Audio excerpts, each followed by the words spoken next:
Bonjour chers frères et sœurs, je vous salue, vous qui aimez l'histoire. Il y a 3 séries sur 3 sujets différents que nous sommes en train de faire. Il y a le bilan de l'archéologie en Côte d'Ivoire, il y a les plaies rituels de consolation et il y a le livre des morts des anciens Égyptiens. Alors aujourd'hui, nous allons commenter le chapitre 20 du livre des morts des anciens Égyptiens. C'est ce que nous allons faire. Alors ce chapitre aussi est intitulé « Chapitre de la couronne de victoire ». Bon, ceux qui ont écrit l'ouvrage, c'est comme ça qu'ils l'ont intitulé. Bon, ils ne sont pas les auteurs ce sont les anciens Égyptiens. C'est le livre des sarcophages. Alors, il est dit ici, donc, au chapitre 20 du livre des morts des anciens Égyptiens. Je dis pour moi, c'est vraiment le livre de vie, hein, au contraire. Oh, Thoth, qu'on appelle Djéouti, qui est un peu le porte-parole, c'est-à-dire la divinité quand elle est porte-parole. Voilà. Parce que les anciens Égyptiens croyaient en une seule divinité qui s'appelle Netché. Maintenant, ses attributs, ses manifestations, il appelait Nétérou. Thoth, qui est présenté par les Européens comme le porte-parole de Dieu, en fait, c'est Dieu quand il parle. C'est-à-dire c'est Netché quand il parle. Son vrai nom même, c'est Djéouti. Voilà.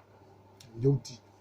Mais quand les Grecs ont récupéré cela, et ils ont appelé cet attribut-là Hermès. Voilà, Hermès.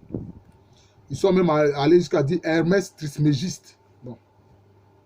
Oh Thoth, qui a proclamé victorieux Osiris, ou Osir, et de ses ennemis, prend au filet les ennemis de l'Osiris N. L'Osiris N, c'est le défunt, c'est le mort. Vous voyez? Donc, les anciens Égyptiens, le fait qu'ils appellent les défunts Osiris N, c'est-à-dire quoi? Ils identifient leurs défunts à Osiris, qui est l'homme juste, qui juge les morts, qui juge les défunts. L'Osiris N. Devant le tribunal de chaque dieu et de chaque déesse, devant le grand tribunal. Mais comme je vous l'ai expliqué, ce sont les Caucasiens qui ont écrit chaque dieu et chaque déesse. Mais en fait, ce sont les Nétérous, ce sont les attributs divins. On dit, il demande à ce que l'Osiris N, c'est-à-dire le défunt, soit proclamé victorieux de ses ennemis devant le tribunal. Et puis maintenant, ils vont dire là où sont les différents tribunaux. Ils disent où sont les différents tribunaux. Qui est à Héliopolis cette nuit de combattre et de renverser ces rebelles. Les rebelles, c'est qui? Mais c'est Seth et toutes les forces du mal. Seth et toutes les forces du mal. Le tribunal qui est à Bouziris, cette nuit, diriger les 2 piliers Djed. Bon, les 2 piliers ici, bon, le pilier en fait, ça renvoie au principe masculin, hein, mais les 2 piliers, ça renvoie aussi aux 2 principes, hein, notamment du fait de la dualité. Hein, ça représente la dualité, le jour, la nuit, le masculin, le féminin, etc. Qui est à Létopolis, cette nuit du festin vespéral à Létopolis. Ah bon, ce festin-là, c'est donné à l'honneur de ceux qui sont comment? Qui sont victorieux. Ceux qui sont victorieux. Hein? Les défunts qui sont reconnus semblables à Osiris. C'est de ça qu'il s'agit. Excusez-moi.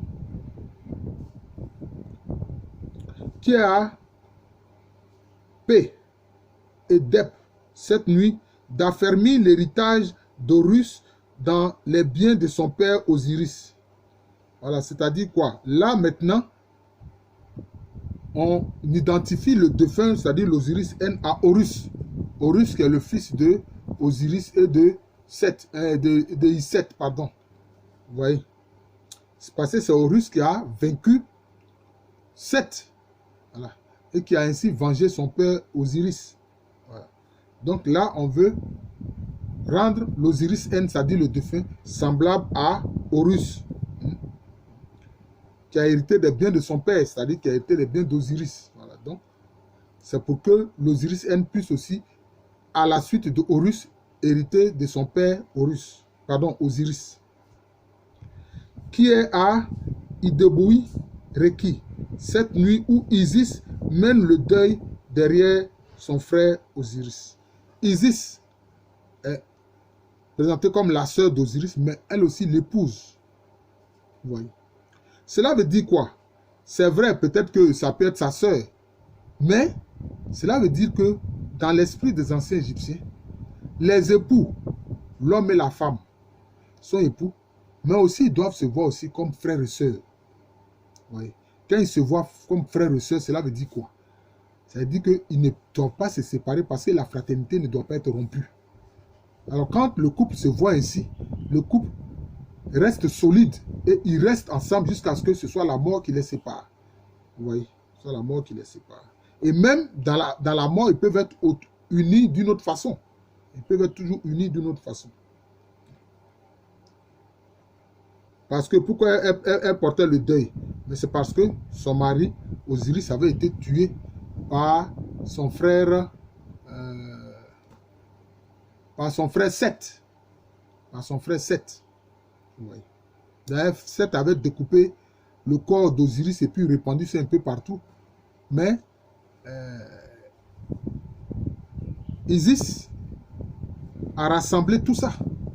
A rassemblé et puis pour que Osiris, disons, ressuscite. Voilà. Donc, les anciens Égyptiens croyaient en la résurrection des morts. Ouais. Qui est à Abydos, c'est toujours les différents tribunaux, hein, qui est à Abydos cette nuit de la fête Aker, où l'on compte les morts et les bienheureux, qui est au chemin des morts cette nuit de faire le compte de ceux qui ne sont plus. Vous voyez, il parle des bienheureux ici. Pour que l'Osiris N soit dans la fête des bienheureux, de ceux qui ont été jugés juste devant le tribunal d'Osiris. Mais est-ce que dans l'église catholique, on ne parle pas des bienheureux? On parle des bienheureux. Oui. On parle des bienheureux. Ce sont ceux qui ont été béatifiés, qui vivent dans la félicité divine. Oui. Parce que les gens oublient que les anciens, que les Hébreux, là, ils ont vécu en Égypte antique. Hein. Ils ont vécu en Égypte antique. Voilà. Les gens oublient cet aspect-là. Ensuite, qui est dans le grand piochage de la terre? Qui est dans le grand piochage de la terre? Bon, ici, qu'est-ce qu'il faut comprendre par là? Le grand piochage de la terre, c'est-à-dire quoi? Parce que eux, ils inhumaient les morts, comme nous les Africains. D'ailleurs, les anciens Égyptiens sont des Africains. Ils viennent de la vallée du Nil, de l'Omo, ils viennent de la région des Grands Lacs. Nous, on enterrait les corps. On enterrait les morts. Nos ancêtres enterraient les morts. Vous voyez? C'est pour ça que j'ai fait une vidéo pour dire que la civilisation de l'Égypte antique ne peut avoir été l'œuvre des Caucasiens ni des Sémites. Vous voyez? Parce que les Caucasiens, les Blancs, ils faisaient quoi? Ils incinéraient leurs morts. Ils incinéraient les morts, ils brûlaient les corps. Vous voyez présentement avec le Covid-19, on dit variant indien, mais je pense que c'est un autre virus d'un autre type. Hein? C'est des centaines de corps qui sont présentement incinérés en Inde. Hein? Ces corps, ces gens victimes du Covid. En tout cas, que Dieu les soutienne. Le piochage de la terre, c'est-à-dire que le corps qui est enterré dans la terre, parce que c'est ça. Quand il dit enterré, et puis il dit dans la terre, je fais un pléonasme, c'est pour dire que les corps sont inhumés en Afrique. Depuis l'Égypte antique, nos ancêtres inhumaient les corps. Mais les Sémites, là, c'est-à-dire les Hébreux, les Arabes, ils faisaient comment? Et soit ils abandonnaient le corps dans le désert, puisqu'il fait chaud.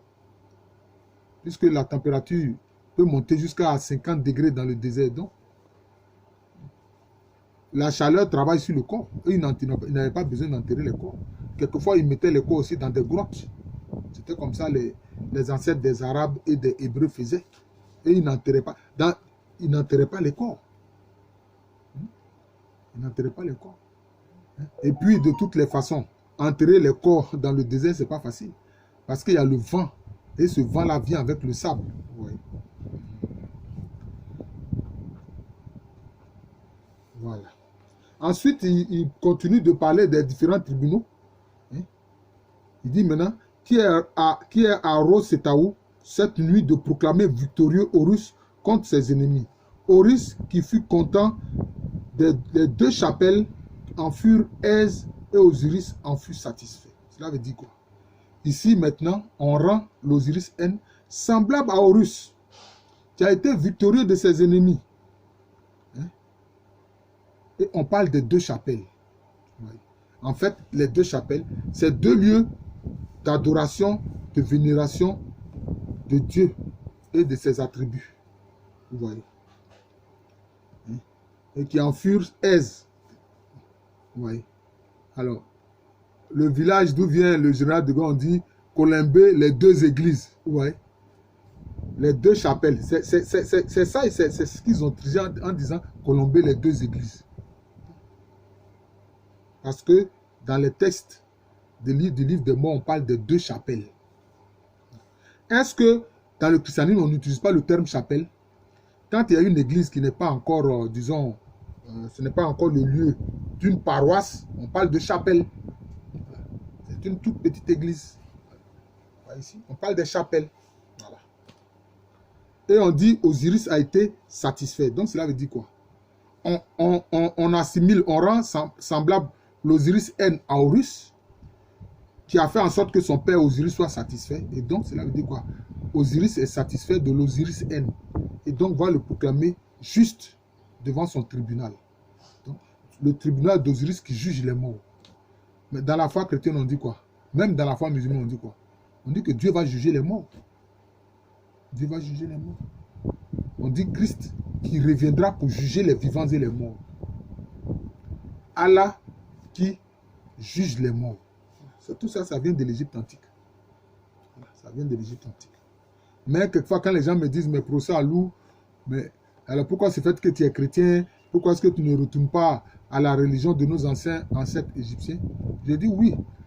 Tout ça, c'est un peu le prélude à l'accomplissement de ce qui vient après. C'est le prélude à l'accomplissement de ce qui vient après. Voilà. Je ne fais pas de prosélytisme, mais je dis que ce sont les préludes à ce qui vient après. Mais je fais remarquer aussi que tous ceux qui cherchent Dieu, sincèrement, Dieu se manifeste à eux. Regardez par exemple en Inde, la croix en C, qu'on appelle le swastika, qu'on a appelé ensuite la croix gammée, quand Hitler et puis son groupe de criminels sont venus utiliser, dévoyer cette croix-là. On appelle aussi la croix avec des crochets. Mais c'est une manifestation de Dieu, c'est une manifestation de la divinité. Moi-même, j'ai vu la divinité se manifester sous cette forme-là. Cette croix avec des crochets. Hein? Que les Allemands ont appelé, les nazis ont appelé la croix gammée. En fait, qui a appelé le swastika. Depuis l'Inde, ce symbole était connu. Mais est-ce que les anciens Indiens, ils étaient chrétiens? Ils n'étaient pas chrétiens. Ils n'étaient pas chrétiens. Et beaucoup ne le sont pas. Beaucoup sont encore hindous. Près de 85% de la population de l'Inde est hindoue. Voilà. Ils pratiquent la religion, ils pratiquent l'hindouisme. Mais ils connaissent le swastika. Parce que Dieu leur a révélé le swastika comme un des symboles importants de sa manifestation. C'est ça les faits. Donc, il faut comprendre ça. Dieu se manifeste à ceux qui le cherchent d'un cœur sincère. Et puis maintenant, la dernière phrase, c'est Thoth proclame victorieux l'Osiris N contre ses ennemis devant le tribunal de chaque dieu et de chaque déesse. C'est la conclusion du chapitre 20. Où maintenant on demande à Thoth, c'est-à-dire Djéouti, la divinité, quand elle est porte-parole, quand elle est parole, de proclamer que l'Osiris N, c'est-à-dire le défunt là, il a été jugé juste devant le tribunal d'Osiris. Et qu'il a été jugé juste devant le tribunal de chaque Nétérou, de chaque attribut divin. Voilà. Je vous remercie. Bon. Nous allons continuer les commentaires du chapitre 21, 22, etc. En tout cas, le livre est volumineux, mais je ne sais pas combien de temps ça va mettre pour que je puisse finir cette série-là sur le livre des morts. Je vous remercie. Je suis le professeur Alou Kwame René. J'enseigne à l'université Félix Houphouët-Boigny. C'est à Abidjan. dans le quartier de Cocody. Abidjan est une ville de la Côte d'Ivoire, un pays situé en Afrique de l'Ouest. Merci encore et bonne journée à tous.